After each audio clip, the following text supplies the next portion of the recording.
अस्सलाम वालेकुम फ्रेंड्स, उम्मीद है आप खैरियत से होंगे। आप देख रहे हैं फाइनेंस एक्सपर्ट। कमीशन एजेंट आज अपनी रिटर्न कैसे फाइल करेंगे, इस पे आज ये कंप्लीट वीडियो मैं आपके साथ शेयर करूंगा। आपने ध्यान से देखनी है। अगर आप खुद भी फाइल करना चाहें तो आप बड़े आराम से खुद भी फाइल कर सकते हो। देखिए फ्रेंड्स, कमीशन एजेंट वो बंदा होता है जो लोगों की डीलिंग करवाता है। अब ये किसी भी जगह पे ज़रूरी नहीं कि सिर्फ कमीशन एजेंट गल्ला मंडी का ही काम कर रहा हो। आप प्रॉपर्टी का अगर काम कर रहे हो, आप लोगों का डीलिंग करवा रहे हो, उनकी जो भी एग्रीमेंट है आपस में सेट करवा रहे हो, आप अपना कमीशन अपना मार्जिन ले रहे हो।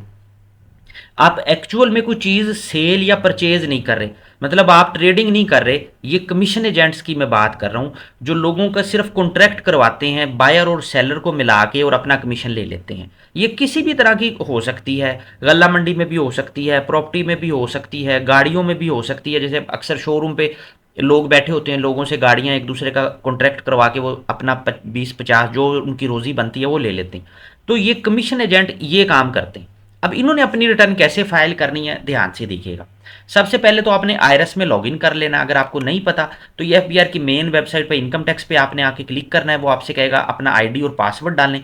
आईडी पासवर्ड अगर आपके पास नहीं है तो आपने मेरी वीडियो देखनी है। ये एनटीएन रजिस्ट्रेशन का आसान तरीका। तो इसके थ्रू आप अपना 5-10 मिनट में लॉगिन आईडी पासवर्ड क्रिएट कर सकते हो। अगर आपका पासवर्ड आ गया हुआ है तो आपको पता ही है, आपने लॉगिन कर लेना है। यहाँ पे आपने नॉर्मल पे क्लिक करना है, फॉर्म को सिलेक्ट करना है और कंटिन्यू करना है। इसको इंग्लिश करें, इसको यस करें, यस करें, इसको यहाँ पे भी यस करें और इसको कंटिन्यू करें।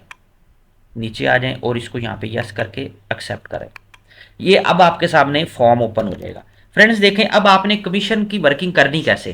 पहले तो आप इसमें एक चीज़ याद रखिएगा कि आपने बैंक स्टेटमेंट्स यहाँ पे जो है ना वो उसको थोड़ा सा देखना है, उसकी क्रेडिट इंट्रीज कितनी हुई है। अब लेट्स सपोज आपको पता है कि यार बैंक में टोटल मेरे पास क्रेडिट इंट्रीज जो है वो इस वक्त 1 करोड़ की हैं, और आपको पता है कि 1 करोड़ की अमाउंट आई है और गई है, मतलब ये लोगों के अमाउंट थी। मेरा जो इसके बीच में कमीशन है या मेरी जो इसमें इनकम बनती है वो 10 लाख बनती है या 5 लाख बनती है। आपने अपनी इनकम लेनी है। आपने क्रेडिट एंट्रीज को देखना ज़रूर है कि वो 10 मिलियन है या 100 मिलियन है, लेकिन आपने यहाँ पे जो फिगर लिखनी है वो आपने अपनी इनकम की लिखनी है, जो एक्चुअल में आपकी इनकम थी। आपने क्या करना है, अदर रेवेन्यू में आना है।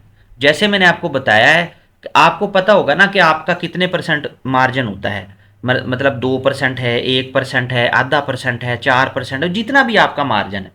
आप पूरे साल में जितना भी आपने कमीशन अर्न किया, आपको पता है कि इतनी मेरी एक्चुअल इनकम हुई है, वो यहाँ पे आपने लिखे। फॉर लेट्स सपोज हम कहते हैं जी हमारी पूरे साल में इनकम हुई है ये 24,50,000।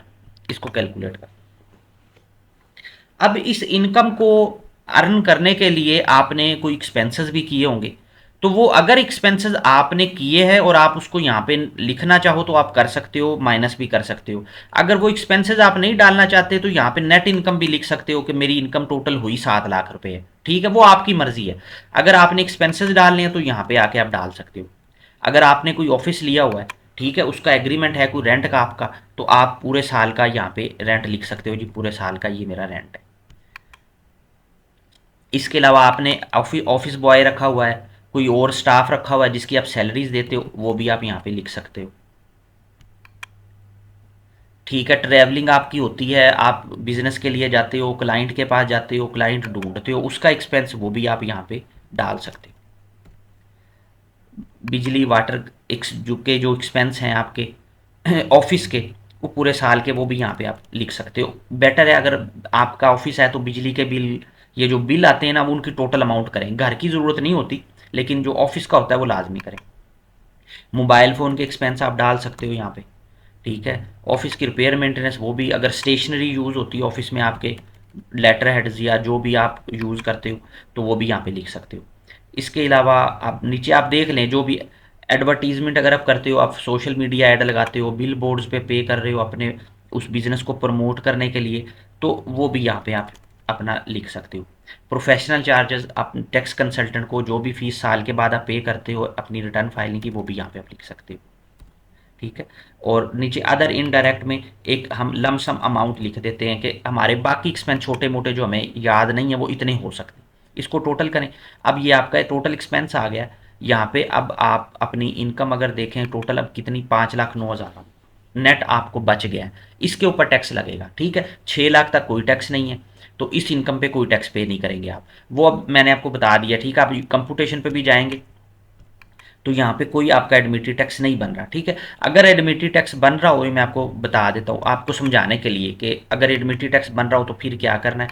हम एडमिटी टैक्स बनाने के लिए इसको बढ़ा देते हैं, हम कर देते हैं तो 26,41,000। अब वो 6 लाख से जब ऊपर जाएगा तो एडमिटी टैक्स आपका यहाँ पे बन जाएगा।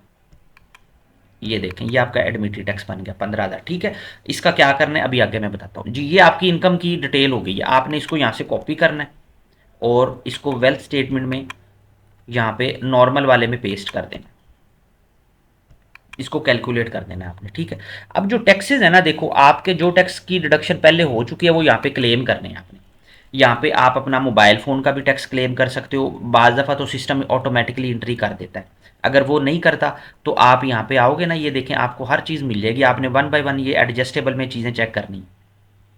प्रीपेड टेलीफोन कार्ड, आपका जोंग का, जैज़ का, जो भी सिम है आपकी, उसका जो भी टैक्स कटा है वो आप हेल्पलाइन से सर्टिफिकेट लेके वो जितने अमाउंट के ऊपर टैक्स कटा है ना वो आप यहाँ पे लिख सकते हो।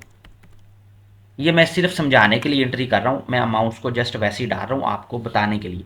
इसी तरह आपने अगर कोई जो है प्रॉपर्टी परचेज की है, सेल की है, उसका भी टैक्स यहाँ पे सेल का वो भी यहाँ पे आप लिख सकते हो। तो ये यहाँ पे आपके अगर इंटरनेट का कनेक्शन आपके नाम पे लगा हुआ है उसका भी यहाँ पे आप ऐड कर सकते हो, टैक्स क्लेम कर सकते हो।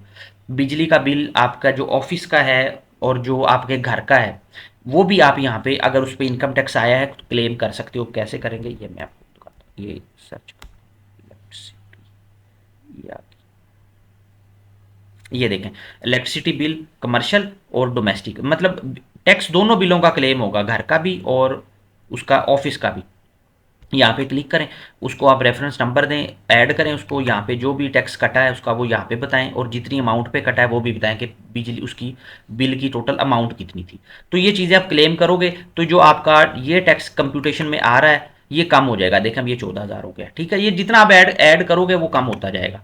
अब अगर ये बिल अब सारा कुछ ऐड करने के बाद भी ये बच जाता है, फिर आपने इसका क्या करना है, यहाँ पे इस पर क्लिक करना है। ये आपसे कहेगा जी इसका P S I D generate करो, आपने ओके करना है, वो P S I D generate करके डाउनलोड कर देगा, उसको आपने पे करना है। ऑनलाइन उसकी पेमेंट होती है, पेमेंट करने के आपने 2-4 घंटे के बाद इसको दोबारा लॉग इन करना है और जब पेमेंट पे आएंगे तो यहाँ पे क्लेम का ऑप्शन आ रहा होगा, इसको क्लेम पे क्लिक करेंगे तो वो इसके साथ अटैच हो जाएगा। ठीक है, और फिर आपने इसको सेव करके कैलकुलेट करके सबमिट करना है। बहरहाल अभी ये मैंने आपको बता दिया ताकि आगे आपको याद रह जाए।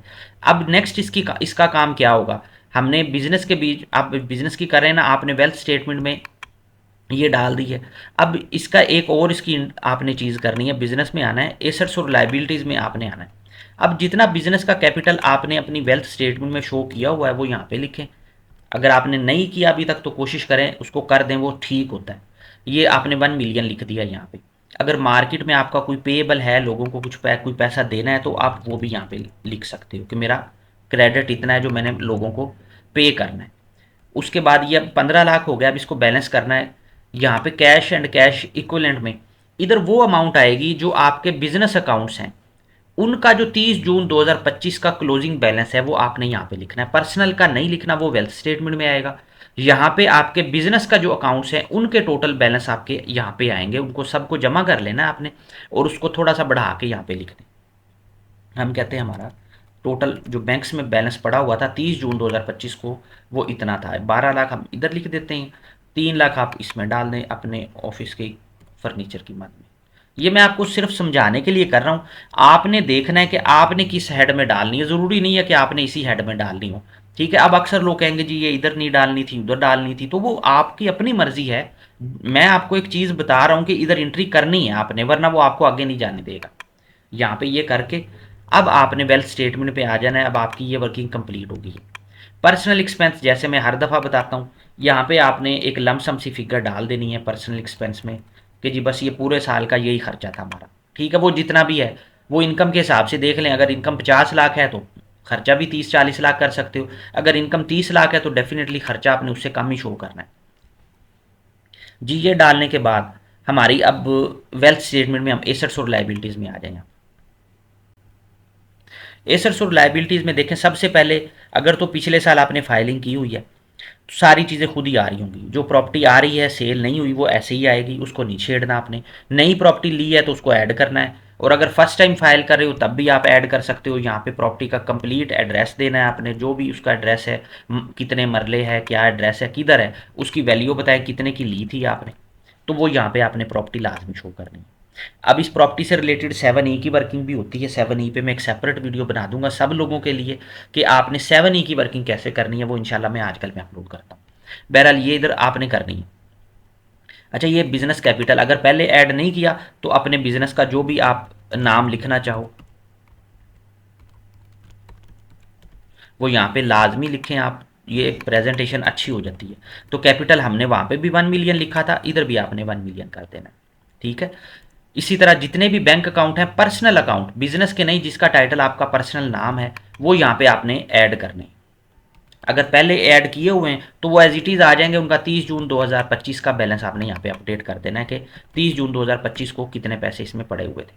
कोई नया अकाउंट ओपन किया तो ऐड कर दें, अगर कोई अकाउंट ख़त्म हो गया तो उसको यहाँ से डिलीट कर दें। सिंपल, कुछ नहीं करना आपने। गाड़ी अगर आपके पास है, पिछले साल भी थी, तो वो वैसे ही आ जाएगी आपकी। ठीक है। अगर आपने ऐड करनी है, पहले ऐड नहीं है, तो वो आप ऐड कर सकते हैं। उसकी वैल्यू लिख दें।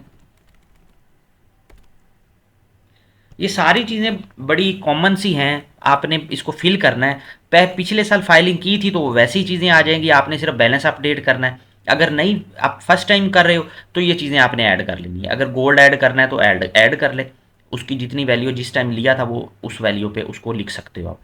घर की चीज़ों की वैल्यू आप डाल लें, घर की चीज़ें जी हमारी इतनी है। पर्सनल आइटम में लैपटॉप, मोबाइल फ़ोन आ जाते हैं। अगर फर्स्ट टाइम फाइल कर रहे हो तो कैश को अभी लिख ले। फ़र्ज़ कि हम फर्स्ट टाइम फाइल करते हैं, मैं कहता हूँ हमारे पास 11-15 लाख कैश पड़ा है। अगर कुछ भी नहीं पड़ा तो लाजमी कुछ ना कुछ लिखें। मतलब आपने 5-6 लाख बढ़ा के लिखना है, अपने से कम नहीं लिखना। जब फर्स्ट टाइम फाइल कर रहे हो तो कैश को फिल कर लो। उसके बाद जब यहाँ पे आप आओगे तो ये अमाउंट आपको पॉजिटिव में नज़र आएगी, अनरिकनसाइल अमाउंट। ठीक है। उसको पॉजिटिव में फर्स्ट टाइम आपने क्या करना है, यहाँ से कॉपी करके इधर पेस्ट करना है। इसको सेव कर दें आप। ये सेव हो गया, ये ज़ीरो हो गई है। ठीक है। अब अगर फर्स्ट टाइम आप फाइल नहीं कर रहे, पिछले साल भी आपने फाइल की थी, तो डाटा ऑटोमेटिकली आ रहा होगा। आपने बैंकों का बैलेंस अपडेट करना है। अगर कोई इंस्टॉलमेंट पे प्रॉपर्टी थी तो उसकी इंस्टॉलमेंट पे और हो गई है तो उसकी वैल्यू को बढ़ा दें। ठीक है। मतलब आपने ये एक्चुअल वैल्यू पे चीज़ें लेके जानी है, मार्केट वैल्यू को नहीं देखना। हाँ, अगर कोई प्रॉपर्टी है उसके ऊपर आपने रिनोवेशन की है, कंस्ट्रक्शन की है, फिर वैल्यू बढ़ा दे। ये नहीं सोचना कि जी पहले 25 लाख की थी तो अब ये 50 लाख की हो गई है तो मैं वैल्यू बढ़ा दूँ। मार्केट वैल्यू को किसी भी जगह पे आपने नहीं देखना। बैंक बैलेंस, स्टॉक मार्केट की इन्वेस्टमेंट, कहीं पे भी इन्वेस्टमेंट है वो इधर आएगी, प्लस पे क्लिक करें और उसको यहाँ पे ऐड कर लें।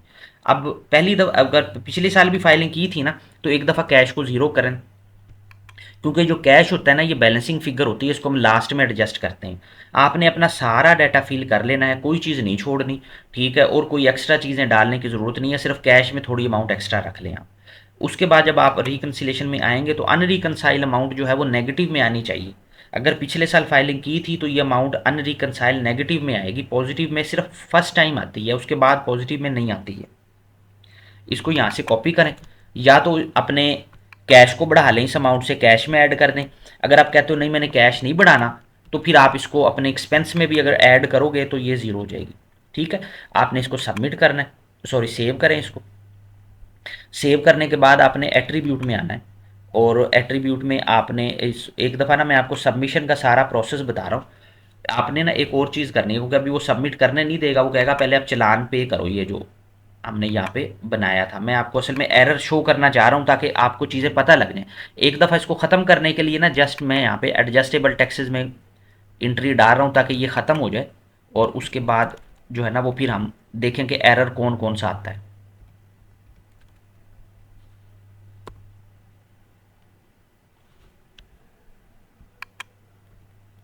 ये मैं सिर्फ आपको समझाने के लिए कर रहा हूँ ताकि वो एडमिटी टैक्स ख़त्म हो जाए। आपने ज़्यादा साइंसदान नहीं बनना कि मैं वर्किंग गलत कर रहा हूँ या कैलकुलेशन ठीक नहीं कर रहा। मैं सिर्फ आपको एंट्री समझाना चाह रहा हूँ ताकि आपको क्लियर हो जाए, कोई चीज़ रह ना आ जाए।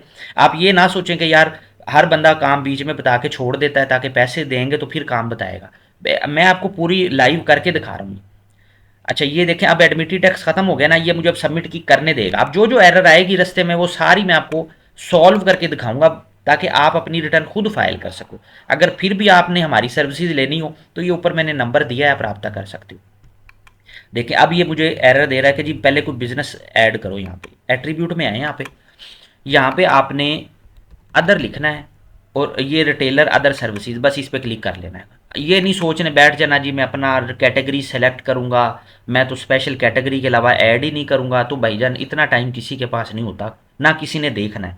सिर्फ ये करें, बस सेव करें। अब इसको देखें, अब ये सबमिट करने देता है नहीं, देखो इसने सबमिट करने दे दिया आपको। वो कहता है कि यार पिन दें और सबमिट कर दें। बाज़ दफ़ा ये आपको कह देता है कि आप ना अटैचमेंट में जाएं। अच्छा उसके बीच में मैं आपको बता देता हूँ, देखें ये ना बाज़ दफ़ा आपको यहाँ पे कह दे, आपको एरर दे देगा कि अटैचमेंट में जाएं। तो अटैचमेंट में आपने क्या करना है मैं आपको बताता हूँ।